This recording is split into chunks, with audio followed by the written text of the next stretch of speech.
There's a song that some of you may know by Billie Holiday. It says, mother may have, daddy may have, but God bless the child that has his own. And I think we can say that our beautiful children may have, and our grandchildren may have, but God bless us, they got our Social Security check.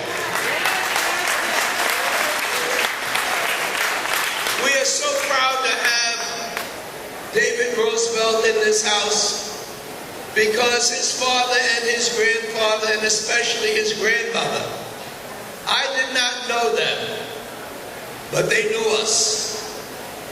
They understood that the backbone of this country were working people that one day would not be able to work, that should not be a burden on their children and their grandchildren, that had a sense of independence and one of pride and dignity.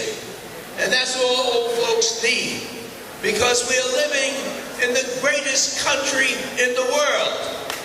The greatest country in the world. But there's some people who don't understand that they have a priority of making war instead of making peace. That they rather destroy a system than to build up on it.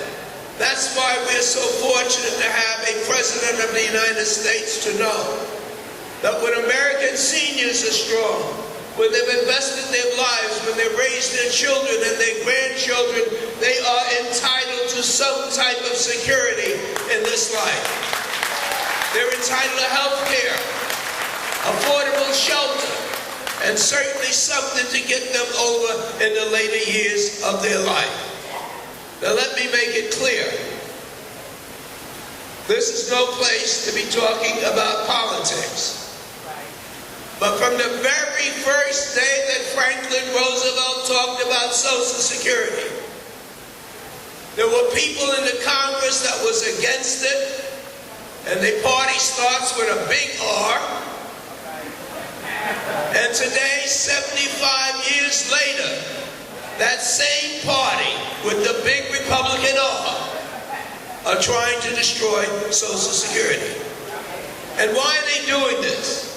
Because they want to be able to give $1 trillion in tax cuts to the very, very rich in this country and cut back on Social Security. As David Roosevelt said, they want America to take your money, that's your employer, that you have invested in a system for your future, and take that to Wall Street and give it to people to invest so that you will be able to live or die based on the stock market. Who the heck believes in that? They've shown who they take care of. They take care of their own. And Obama and a Democratic Congress will take care of America.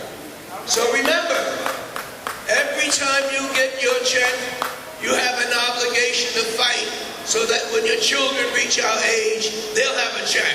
And your grandchildren would have a check, and an education, and hope for the future of this country.